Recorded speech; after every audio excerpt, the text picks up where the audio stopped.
नमस्कार मित्रांनो, मागील व्हिडिओमध्ये आपण सूक्ष्म अर्थशास्त्र आणि स्थूल अर्थशास्त्र यातील फरक बघितला. तर आता आपण सूक्ष्म अर्थशास्त्राच्या अभ्यासाकडे वळणार आहोत. त्यातील सर्वात महत्त्वाचा आणि मूलभूत अशी संकल्पना आज आपण शिकणार आहे. तर ती आहे मागणीचा नियम. तर मागणीचा नियम बघत असताना डॉक्टर अल्फ्रेड मार्शल यांनी द प्रिन्सिपल ऑफ इकॉनॉमिक्स अर्थशास्त्राची मूलतत्वे या ग्रंथात तो मांडलेला आहे. तर एक साधा आणि सोपा आणि प्रत्येक व्यक्तीच्या जीवनात प्रत्यक्षात येणारा असा तो नियम आहे. तर नियम काय आहे? तर इतर परिस्थिती समान असताना वस्तूच्या किमतीमध्ये वाढ झाली असता वस्तूची मागणी कमी होते आणि वस्तूच्या किमतीत घट झाली असता त्या वस्तूची मागणी वाढते. अगदी सोप्या भाषेत सांगायचे झाले असता किमती कमी झाल्या असता मागणी वाढते आणि किंमत वाढली असता मागणी कमी होते.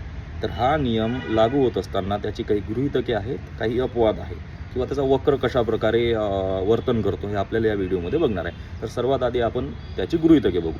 तर हा नियम प्रत्यक्षात येत असताना सर्वात महत्त्वाचं गृहीतक आहे की उपभोक्त्याचे उत्पन्न स्थिर असले पाहिजे. जर उत्पन्न स्थिर नसेल तर उपभोक्ता उत्पन्नाच्या बदलानुसार मागणीमध्ये बदल करू शकतो.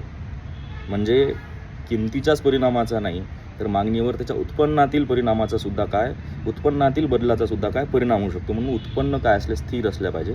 त्याच्या आवडीनिवडी म्हणजे उपभोक्त्याच्या आवडीनिवडी काय असल्या पाहिजे, स्थिर असल्या पाहिजे. जर आवडीनिवडी बदलल्या तर तो त्या वस्तूचं कन्झम्पशन बदलून टाकेल, म्हणजे मागणी कमी करेल, वाढवेल आवडीनिवडीनुसार. ठीक आहे. त्यानंतर त्या देशातील लोकसंख्या कशी असली पाहिजे, स्थिर असली पाहिजे. समजा मार्केटमध्ये समजा एखादा बाजार आहे, त्या बाजारमध्ये 10 उपभोक्ते आहे आणि एका दमानंच त्याच्यामध्ये 100 उपभोक्ते झाले तर साहजिकच आहे किमतीचा विचार न करता त्या लोकसंख्येच्या विचारानुसार मागणी परिवर्तित होईल. म्हणजे किंमत कमी झालेली असो की वाढलेली असो, तो एक आहे की तिथं काय असली पाहिजे, लोकसंख्या स्थिर असली पाहिजे.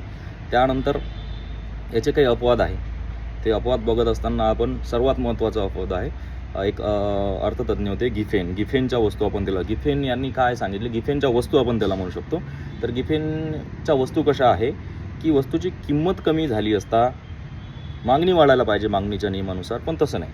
पण गिफेनच्या वस्तूबाबत एखाद्या वस्तूची किंमत कमी झाली असता उपभोक्ते त्या वस्तूची मागणी कमी करतात आणि उरलेल्या त्या उत्पन्नातून चांगल्या आणि प्रतिष्ठेच्या वस्तूकडे वळतात. म्हणजे हा एक मागणीचा अपवाद आहे. म्हणजे किंमत कमी झाली असता त्या वस्तूची मागणी न वाढता त्या वस्तूची मागणी कमी करून चांगल्या प्रतीच्या वस्तूकडे लोक वळतात.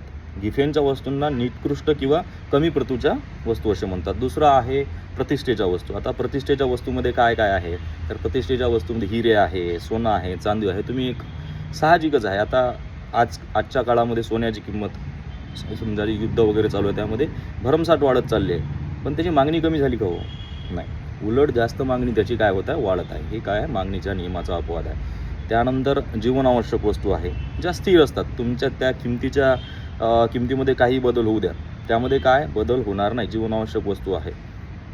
अशा बऱ्याच अपवाद आपल्याला इथे पाहायला मिळतात. त्यानंतर मागणीचा वक्र कसा असतो, म्हणजे मागणीचा वक्र किमतीला कशा रिस्पॉन्स देतो. तर मागणीचा वक्र हा डावीकडून उजवीकडे जाणारा ऋणात्मक आकाराचा एक वक्र असतो, जो वरून खाली डावीकडून उजवीकडे जाणारा असतो. तुमच्या परीक्षेच्या दृष्टीने महत्त्वाचं आहे. तर मागणीचा वक्र कसा असतो, डावीकडून उजवीकडे जाणारा, म्हणजे वरून खाली येणारा तो असतो. ठीक आहे.